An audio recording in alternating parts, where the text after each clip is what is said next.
모든 경우에서 몇 가지 변수들이 마지막 결과에 관여하는데 각 변수들이 어느 정도 그 결과에 영향을 미쳤는지 또는 각각의 변수들이 얼마나 중요한지 알아내기는 어렵다.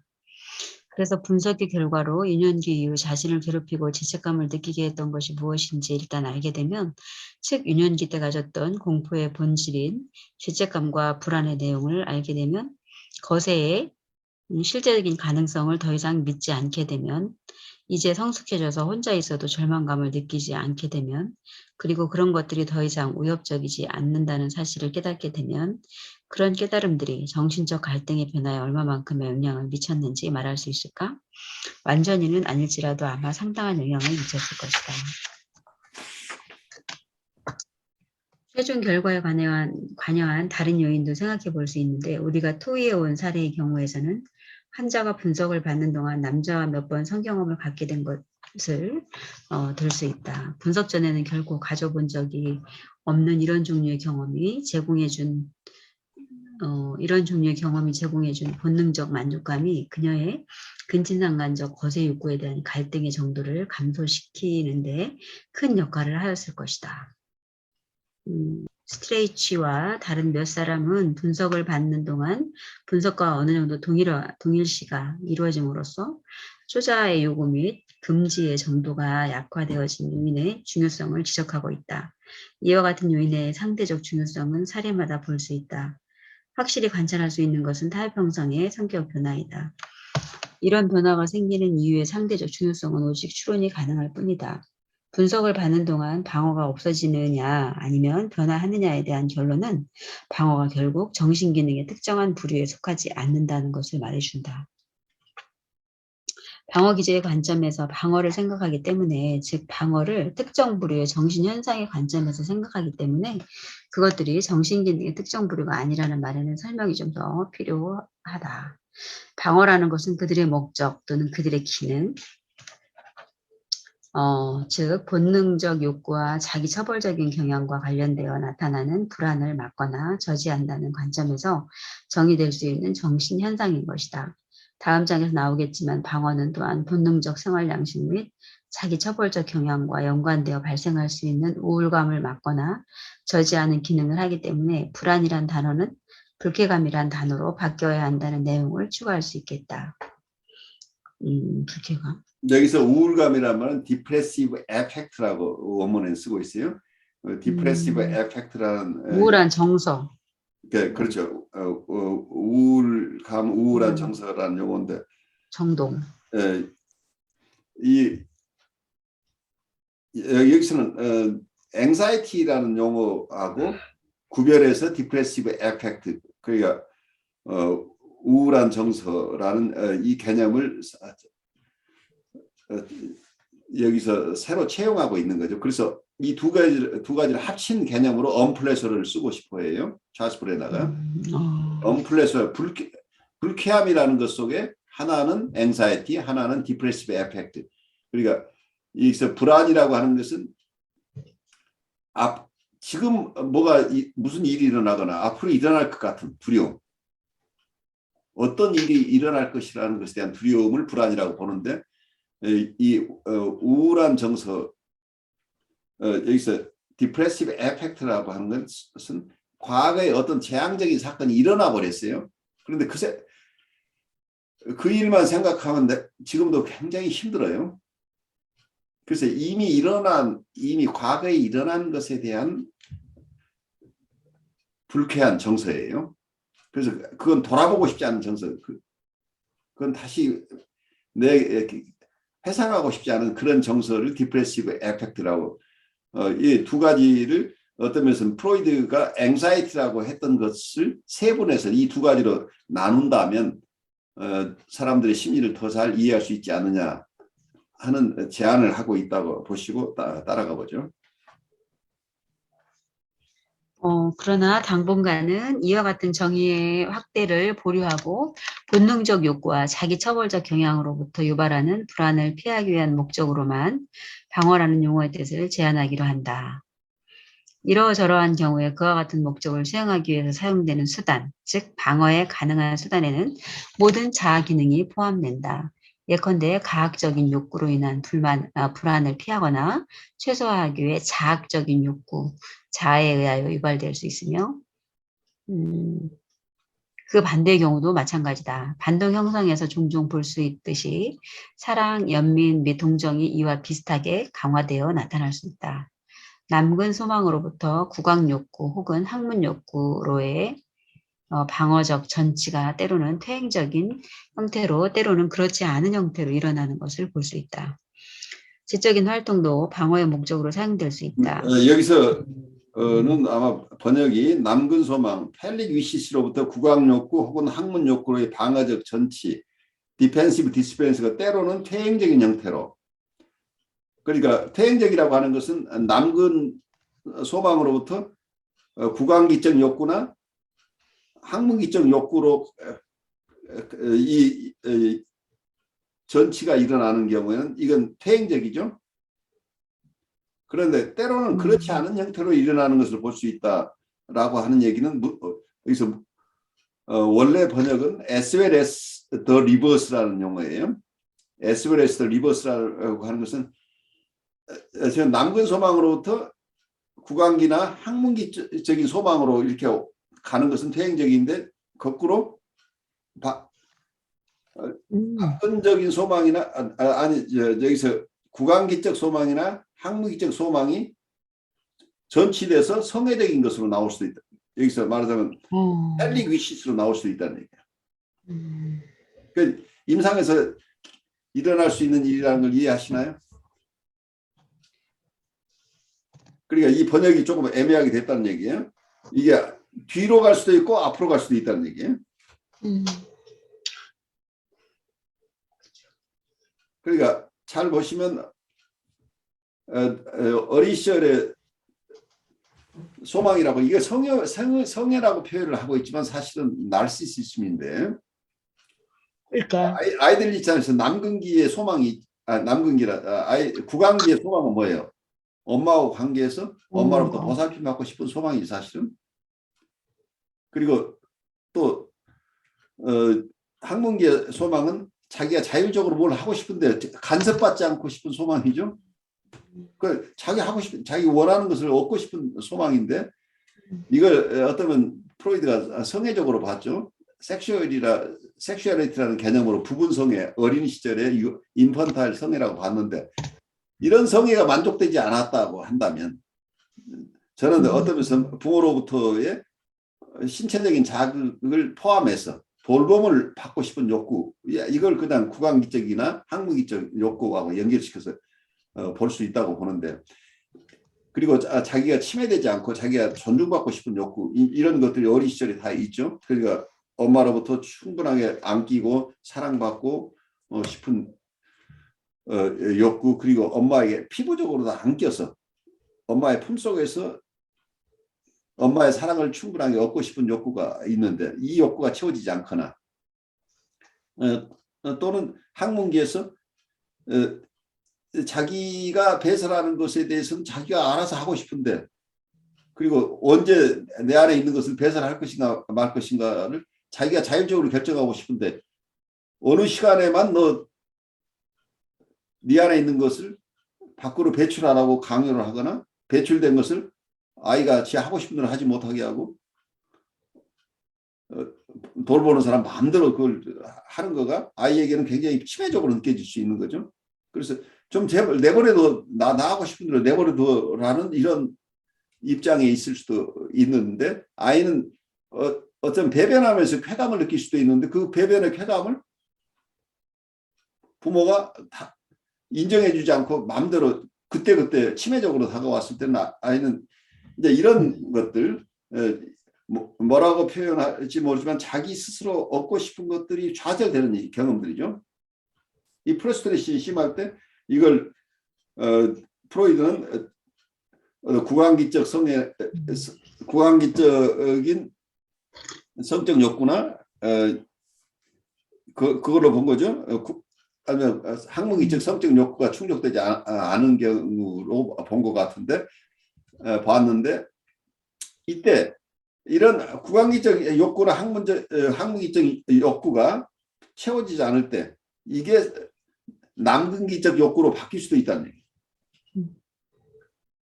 그러니까 어린아이들이 성애적인 욕구를 남근기적인 욕구로 이게 빨리 옮겨갈 수도 있다는 얘기죠. 이렇게 되면 아직 충분하게 이런 사랑을 지금 받지 못해서 아직 성숙이 안 됐는데 바로 펠릭 피어리드로 들어가 버릴 수도 있다는 얘기다.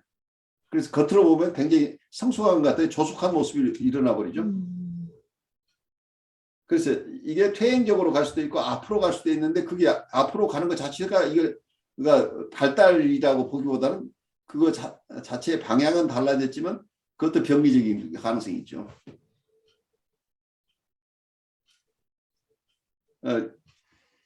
그래서 어쩌면 돌봄을 하지 못하는 아이들 중에 성적 일탈들이 많이 생기죠.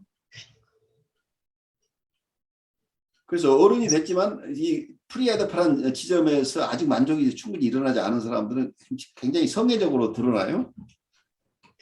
근데 그 성애가 굉장히 뭐라고 할까? 특별한 게 아니라는 거지. 그 성숙한 제니털한 성애가 아닌 경우가 많다. 남녀 간의 건강한 성애가 아니란.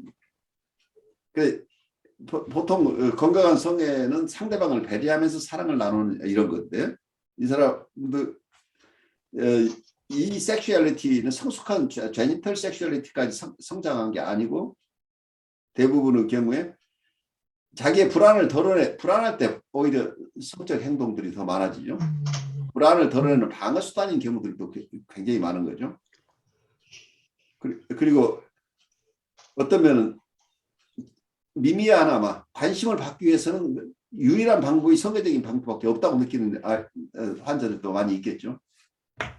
그래서 이게 섹슈얼리티라고 얘기를 하지만 어떤 면에서는 섹슈얼리티 이전에 나르시시즘에서 충분하게 충족이 일어나지 않을 때 어린 시절에 자기적 욕구들이 충족되지 않을 때 성애적인 모습으로 드러나는 게 이게 코엇이 일원화한 거죠. 그래서 성적 욕구나 공격적인 욕구 자체가 2차적이라 1차적이 아니라고. 1차적으로는 자기적인 욕구들이 1차적이라는. 그래서 돌봄을 충분히 받은 사람의 경우에는 어떤 면에서는 이 성애적인 모습이나 공격적인 모습이 그렇지 않은 사람하고 현저하게 다르다는, 지나치게 성애적이거나 공격적이 되지 않으면서도 잘 성숙해 나가는 사람들이 있는데 아주 초기부터 박탈이 심한 경우에는 이 성애적인 모습이나 공격적인 모습이 아주 초기부터 일어날 수 있게 되겠죠. 지적인 활동도 방어의 목적으로 사용될 수 있다. 사회적 간섭, 유행, 정치적 활동, 스포츠, 예술, 그리고 직무수행에 대한 관심도 마찬가지일 수 있다. 윤리와 도덕관, 그리고 그것의 실천을 강조하는 것도 방어적 기능이라는 점은 너무나 분명한 사실이다. 잘 알려진 방어들은 방어 기제라는 목록에 포함되어 있지만 그와 같은 어떤 목록도 완벽한 것은 될 수 없다. 모든 사람은 어느 때든지 불안의 발생을 최소화하기 위해 위협적이거나 죄책감이 담겨있는 욕구를 방어할 수 있는 것이면 무엇이든지 사용하게 된다. 어떤 상황에서 욕동을 실행하고 본능적 만족을 증진시키는 역할을 하는 자아 기능이 동시에 다른 상황에서는 방어적인 역할을 하기도 한다. 오로지 방어 목적으로만 사용되어지고 다른 목적은 없는 그러한 특수한 자아 기능은 없다. 자아 기능은 어떤 목적으로나 다 사용될 수 있다. 본능적 만족을 중지하기도 하고 저지하기도 한다.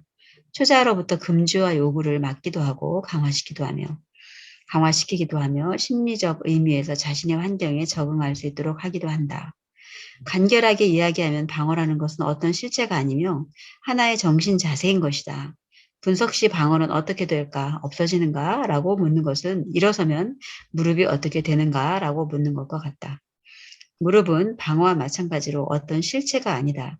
무릎과 방어 모두 신체적 자세와 정신적 자세로 설명할 수 있는 유용한 개념이다.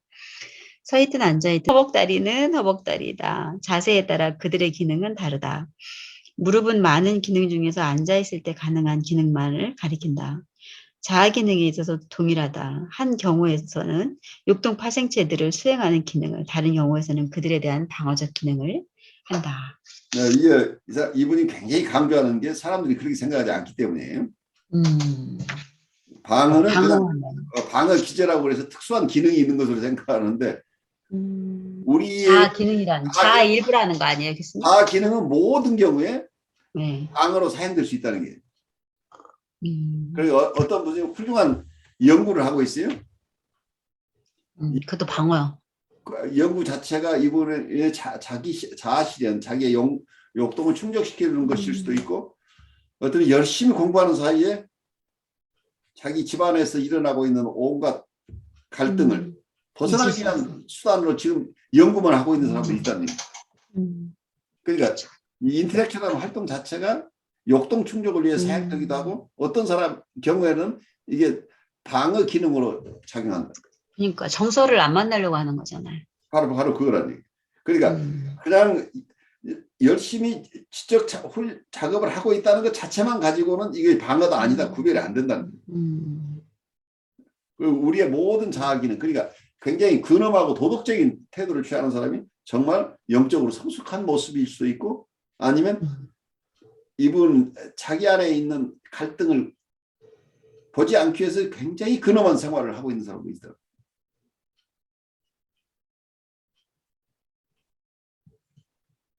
그래서 우리가 어떤 분이 누구에게 아주 큰 선행을 베푸는 경우에도 마찬가지로 볼 수 있죠. 어떤 분을 굉장히 공격하는 경우에도 겉으로 보면 공격이지만 자기 만족을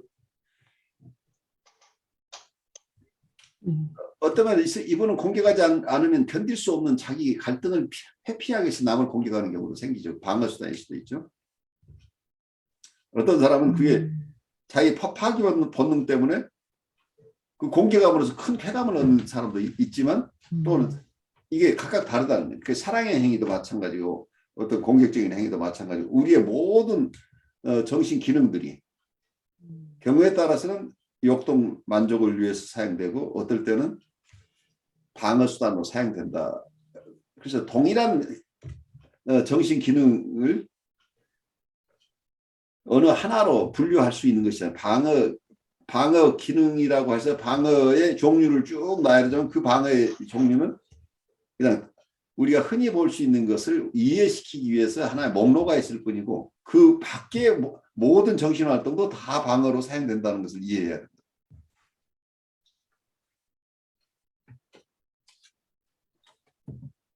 그 증상과 방어는 어떻게, 증상도 하나의 방어라고 봐야 되죠.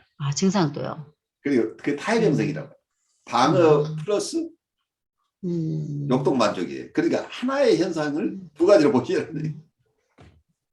음, 히스테리 현상이 네. 일어났다고 한다면 그 현상 속에서는 성적 만족이 음, 있고 또 한편에서는 그 음, 남들에게 드러나지 않는 방어, 자기도 그것이 자기의 성적 욕동을 만족시키는 것이라는 것을 보지 않게 하는 이건 질병이라고 보는 거죠.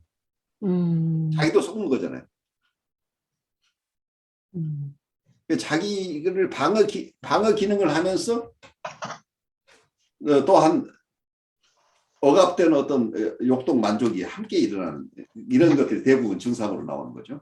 아, 그러니까 그래서 미닝을 찾으라는 얘기예요. 어떤 증상을 볼 때 증상 분석이 굉장히 중요한데 증상을 그냥 치료하겠다고 하시지 말고 증상이 있을 때 그 증상 속에 어떤 컴플릭이 있는지 그 속에 어떤 의미가 있는지를 보는 게 중요하다. 그래서 찰스 브레너는 증상 분석을 보통은 증상에 관심을 갖지 않고 심리 역동적으로 잘 보는 게 중요하다고 보는데 찰스 브레너의 경우에는 증상을 절대 무시하지 말라는 증상 안에도 꿈과 똑같은 타입 형성이 있다는 거기에 소망 충족도 있고 방어도 숨어 있기 때문에 증상 자체를 그냥 없애겠다고 하지 말고 증상을 잘 분석하는 것도 중요하다고 봐요. 그러면 이분의 심리 내적인 역동들이 그 속에서 우리가 읽어낼 수 있다는 거예요. 이분이 어떤 만족을 여기서 얻고 또 무엇을 방어하고 있는지 우리의 강박적인 행동들도 이제 이런 것들이 다 이 갈등이 숨겨져 있는 거잖아요.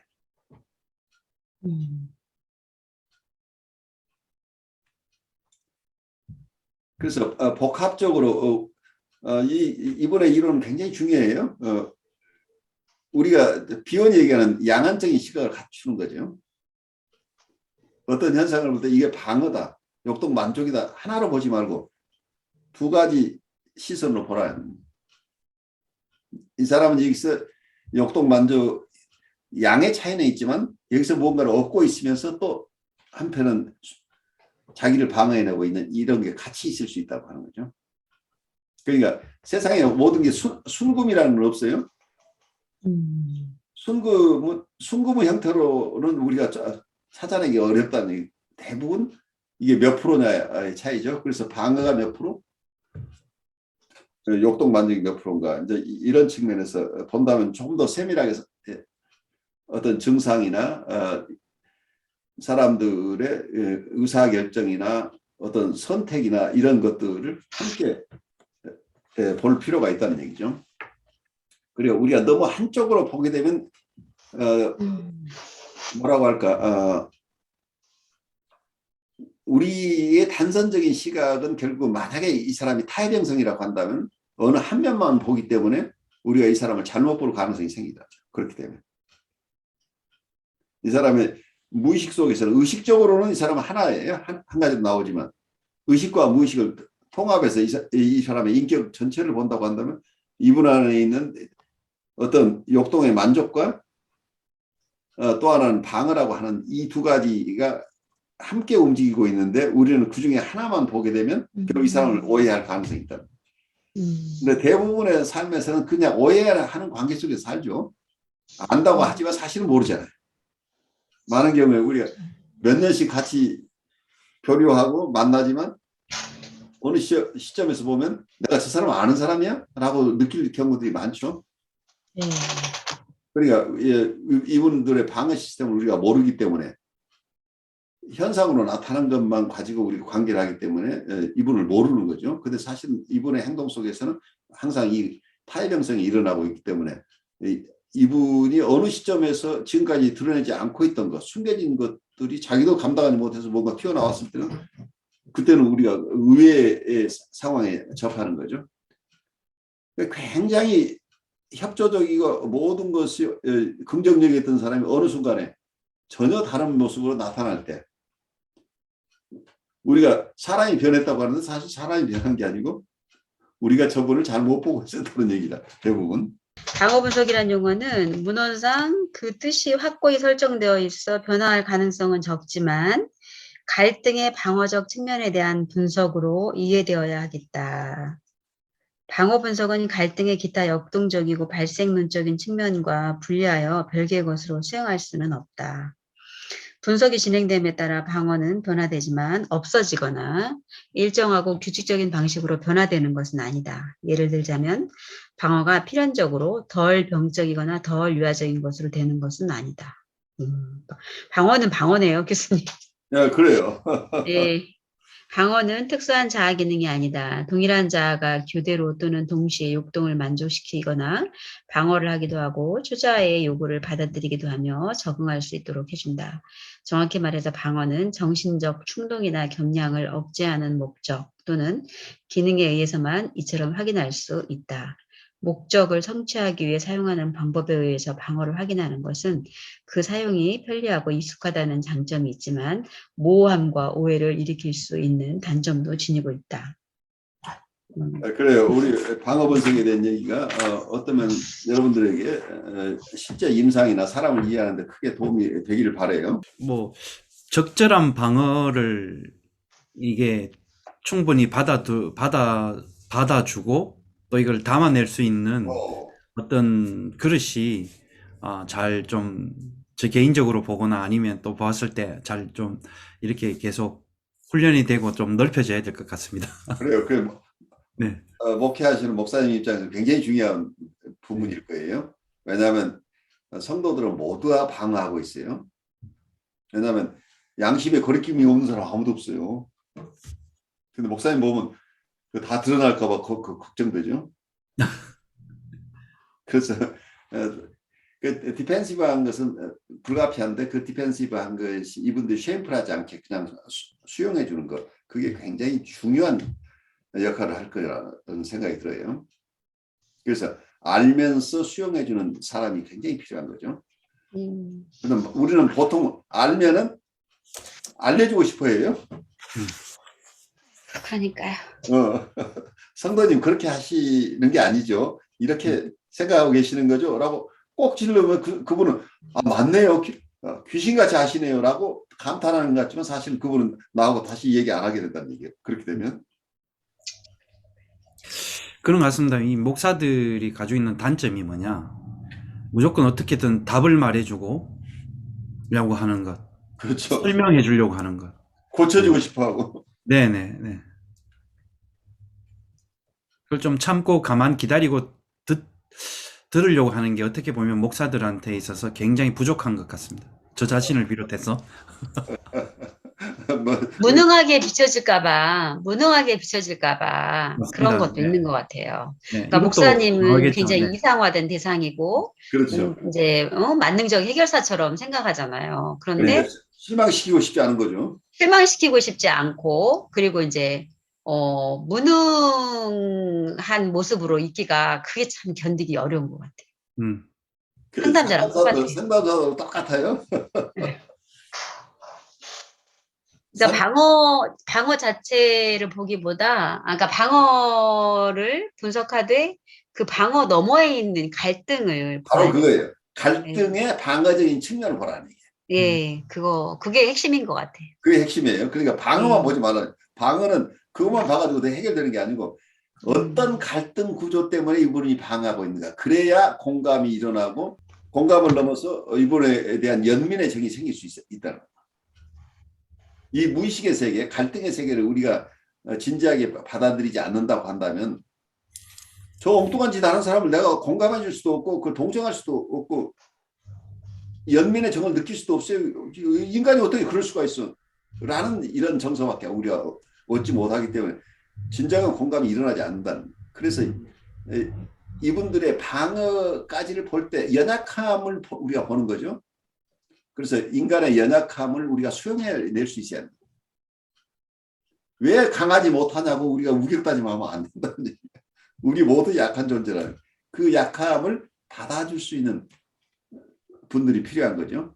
이게 어쩌면 목사님들이고 신부님들이고 그리고 상담자들이에요. 상담자들이 그 약함을 수용해주고 같이 그 자리에 있어서 이분 스스로 그 약함 속에서 다시 회복할 수 있도록 함께 있어주는 그런 힘이 있어야 되는 거죠. 그리고 남선생님도 마지막. 저요?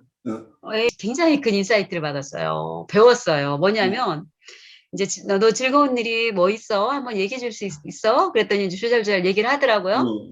그래, 그러면 또 안 좋은 일은 또 있었어? 뭐 있었으면 얘기하고 없으면 안 해도 돼? 이랬더니 뭐 주절주절 또 얘기를 해요. 그러고서 선생님한테 더 하고 싶은 말 있을까? 그랬더니 네, 그래요. 그래서 뭐야? 그랬더니 선생님 즐거운 일이 있으셨어요? 근데 제가 막히는 거예요, 말이. 막히죠. 아니, 즐거운 일이 있으셨어요라고 물었는데 그 물음이, 그 질문이 왜 이렇게 어려운 거예요, 저한테. 그래서, 와, 이게 상담자는 무심코 던진 아이한테 던진 말인데,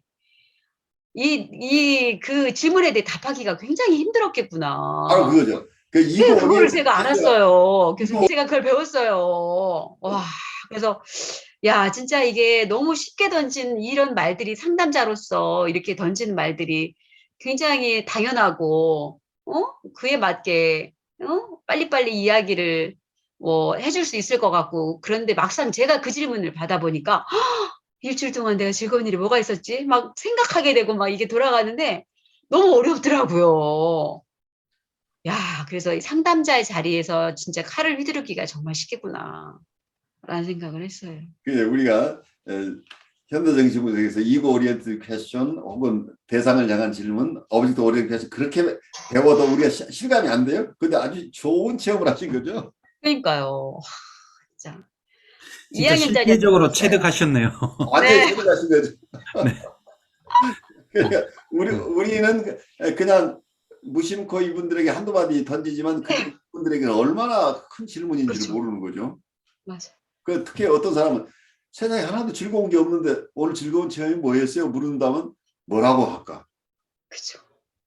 참담하죠. 그렇기 때문에 이분은 이게 공격받았다고 느낄 수도 있단 말이에요. 너는 세상을 왜 그렇게 우울하게 살아라는 질문으로 받아들일 수도 있기 때문에 굉장히 어려워요. 여러분 안녕하십니까? 저는 신현근 정신분석학 박사입니다. 저는 뉴욕에 있는 혁신 라이프 코칭 연수원의 창설자이며 운영자입니다. 그리고 한국에 있는 한국임상정신분석연구소 공동소장으로서 정신분석가들 양성에 주력하고 있습니다. 여러분과 함께 공부할 과목은 정신분석적 인간 이해입니다. 이 과목에서는 정신분석학의 정의와 두 가지 기본 가설, 즉 무의식에 대한 인식과 그리고 심리적 결정론에 대해서 여러분과 함께 나누고 인간을 이해함에 있어서 가장 중요한 우리의 욕동 혹은 본능에 대한 이론 그리고 우리의 마음의 구조에 대한 이야기들을 하게 될 것입니다. 이를 기반으로 원본능과 자아를 어떻게 구별할 것인가, 그리고 자아는 어떻게 발달하는 것인가, 그리고 자아와 원본능 간의 갈등이나 대립이 있을 수 있는데 이 자아가 스스로를 방어하는 여러 가지 기능이 있는데 이 자아가 가지는 방어 기제들은 어떤 것인가 하는 얘기를 나누면서 자아의 발달에서 가장 중요한 대상관계를 어떻게 이해할 것인가, 그리고 대상관계가 발달함에 따라서 초자아가 발달하게 되는데 초자아의 발달 과정과 그 기능에 대해서 여러분과 함께 나누고, 그리고 정신분석이 무의식의 세계를 기반으로 하기 때문에 실수와 재치 그리고 꿈에 대해서 함께 공부하겠습니다. 그리고 정신분석학이 심리학 전체를 다루는 일반 심리학이긴 하지만 연원적으로 정신병리 측면에서 발달되어 왔습니다. 그래서 정신병리론에 대해서 우리가 공부하고 정신적 갈등이 정신병리에 영향을 미치긴 하지만 또한 정상적인 발달 과정에서도 정신적 갈등은 큰 영향을 미치기 때문에 이 정상적인 정신 기능과 정신적 갈등에 대해서 알아보고, 그리고 우리가 태어날 때 이고나 혹은 셀프라고 하는 자아나 자기를 가지고 태어났는지에 대한 논쟁에 대해서 여러분과 알아보도록 하겠습니다. 그리고 저는 정신분석에는 다양한 학파들이 있는데 이 다양한 학파들을 각각 독립된 것으로 보지 않고 다양한 정신분석들을 정신분석이라는 큰 틀 안에서 통합해야 내야 될 필요가 있다고 봅니다. 그래서 통합적인 정신분석이 왜 필요한가 하는 얘기를 우리가 나누게 되겠고, 그리고 정신분석 자체가 영성과는 어떤 관계에 있는지, 우리 인간 발달을 중심으로 인간을 이해한다고 할 때 정신분석과 영성과는 불가분의 관계에 있다고 봅니다. 이런 다양한 측면들을 여러분과 함께 공부할 수 있기 바랍니다. 여러분 감사합니다.